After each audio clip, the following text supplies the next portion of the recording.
And it's fantastic to be here at CPAC with so many true conservatives. And boy, are you needed now. Because the reality is that the West has been run by the left for too long. And we've seen that it's been a complete disaster. On the streets of our big cities, we have people protesting in favour of terrorism, carrying placards and waving flags that are anti-Semitic, even after the appalling atrocities on October the 7th in Israel. We have our borders out of control, with illegal immigrants able to enter our countries freely. We have a growing tax burden and a growing size of government, as well as some of the most powerful bureaucratic states that we've ever seen. And our energy bills are going up because of the Green New Deal or net zero, even though China is building coal-fired power stations at a record rate. But what I want to talk most of all about today is the fact that the very basis of Western civilization is being undermined. The values, the Anglo-American values that we hold dear, that were encapsulated in Magna Carta, in the Bill of Rights, in the American Constitution. They're being questioned and undermined. Our history is being challenged. Even our biology is being challenged. Can you imagine? Could you have imagined 10 years ago that we'd be talking about what a woman is and what a man is and having a serious argument about it? It's incredible. And yet, every issue the left win, they push it even more. They push it to even more extremes. And meanwhile, we've seen President Biden asleep at the wheel in the White House. Now, in Britain, we are one of the few countries that still have a conservative government. But the left did not accept that they'd lost at the ballot box. Instead, they've been weaponising our court system to stop us deporting illegal immigrants. They've been using the administrative state to make sure that conservative policies are thwarted. And they've been pushing their woke agenda through our schools, through our campuses, and even in our corporations. Now, I thought that companies in the free market were meant to be about giving people jobs, giving people opportunities, making money, making profits, creating wealth for our country. But no, we've got a new kind of economics now in the West. It's called wokenomics. It's actually about DEI and ESG and all those other three-letter acronyms that mean less opportunities for people and less future for our nation. That's what we are facing now, even in countries with conservative governments, because of the power of the left and the power of those bureaucracies. And the left are aided and abetted by our enemies overseas. Now that includes Russia, it includes Iran, and most of all it includes China, which stands behind all of them. And what those people want to see is they don't want to just compete with countries in the West. They don't want economic competition. They want to undermine our very way of life. They want to undermine our societies. And what they want to do is they want our societies to collapse from within because we loathe ourselves, because we hate ourselves. That's what they are trying to achieve. And what's happened is these regimes have actually been enabled by us over the past few decades. You know, we let China into the World Trade Organization, and we've allowed them to undermine free markets with their unfair practices. We've almost allowed Iran to develop a nuclear weapon. And we've enabled Vladimir Putin by not taking action early enough when he could be stopped. That is what has been going on. Instead of projecting strength, and we know that dictators only respond to strength, we've projected weakness. And that is what is being projected from the White House at the moment. And I'm afraid there are too many Conservatives who have gone along with some of these left-wing ideas. Now, in Britain, we call them chinos, Conservatives in name only. I think in America you call them rhinos, Republicans in name only, but it's the same tendency. It's people who think, I want to be popular. I don't want to upset people. I don't want to look like a mean person. I want to attend nice dinner parties in London or Washington, D.C. I want my friends to like me. I don't want to cause trouble. But what those people are doing is they are compromising, and they are triangulating, and they are losing the argument.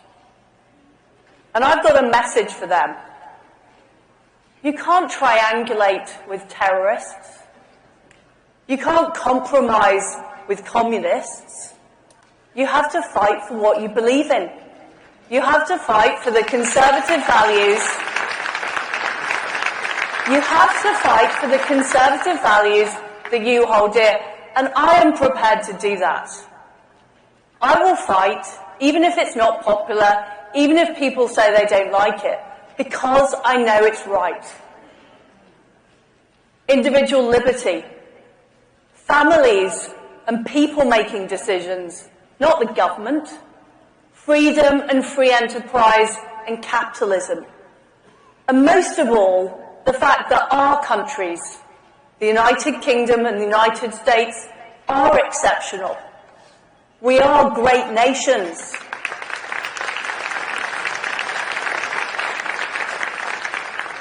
And I refuse to have our history talked down. And I refuse to have our values talked down. We need to stand up for those values, and we need to stand up for them every day. And I'm afraid, my friends, we are in difficult times. And I very much fear that unless Conservatives become more active in speaking out, unless we are prepared to fight this battle, even if it's difficult, even if it's uncomfortable, that Western civilization is doomed. Now, I've written a book, which is coming out very soon, and you can pre-order it, but I've written a book, and it's called 10 Years to Save the West. And I've written it based on my experiences as a minister in the UK government and ultimately as Prime Minister. And it's a warning. It's a warning to you in the United States, and it's a warning to all of us across the free world. Because I went into government and put myself forward to be leader of the Conservative Party and Prime Minister because I believed our country needed to be turned around. I saw our growth wasn't high enough, that we hadn't sorted out immigration. I wanted to deal with those issues. And I put forward a range of policies, and those policies got support. They got support from our party members, from our base. And the policies were cutting taxes, cutting the size of government, and reining in the administrative state. Making sure our borders were secure and we were deporting illegal immigrants. Making sure that people could start a family by building more houses and having cheaper energy. I wanted us to get fracking in the United Kingdom. You know that fracking has lowered energy bills here and it's made America less dependent on foreign powers. And that's what I wanted to do in the UK. And what I also wanted to do was get rid of all the EU laws off our statute books. Now, you may think that we voted for Brexit back in 2016, and I'm sure you're going to be surprised to hear that the vast majority of those EU laws are still on our statute books. It's a bit like getting divorced and still living in the same house as your ex-husband. Now, I don't believe that EU regulations were going to drive the British economy, so I wanted to get rid of them. So these are the policies that I put forward. And I believe if all of those policies had been implemented, Britain would be stronger and we'd be in a better position now. And I'm not saying I'm a perfect person or I did everything exactly right, but I faced the most almighty backlash for those conservative policies that I tried to put in place. From the usual suspects in the media, from the usual suspects in the corporate world, but also from people that were meant to work for the government. The Office of Budget Responsibility, the Bank of England, these organisations sought to undermine the policies. Even the IMF intervened, and even President Biden intervened to have a go at my policies. Now, can you imagine being attacked on your economic policies by the inventor of Bidenomics? Talk about offensive. But the reality is, with that level of antagonism, I simply was not able to implement those policies, which I believe, and Conservative Party members believe, would have delivered for our country. And frankly, I didn't have enough support from Conservative MPs as well in order to be able to do that. So this is the lesson that I have learnt. I've learnt that it's not enough just to have the right policies. It's not even enough to get the position of power that you need to deliver those policies, because Conservatives are now operating in what is a hostile environment.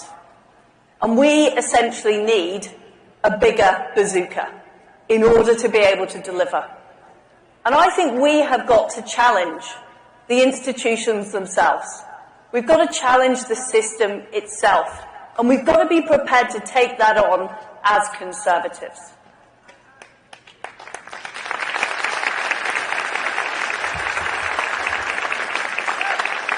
I think we need to draw inspiration from popular democracy movements. The founding fathers, the Chartists, those people who wanted to make sure the will of the people was delivered in their country. And we have to understand just how deep the vested interests of the establishment are, how hard they will fight and how unfairly they will fight in order to get their way. And that is what I learned from my time as a government minister and my time in Number 10. So let me tell you about the US situation. Of course, we need a Republican back in the White House. We need it desperately. And by the way, it's not just America that needs it desperately. We need it desperately right across the free world, because you are the leaders of the free world, like it or not. And of course, we need Republicans in the Senate, and we need Republicans in the House of Representatives. But we need Republicans who are prepared to fight. We need Republicans who aren't going to cave in to the establishment. We need Republicans who are prepared to take on this difficult task, even if it's unpopular, even if they're criticised, even if they don't get invited to any dinner parties. That is what we need.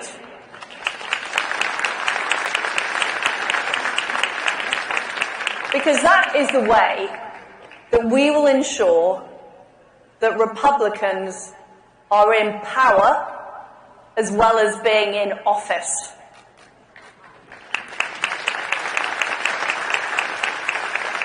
And it's ultimately Conservatives being in power that is what is going to save the West. We will not save the West without that.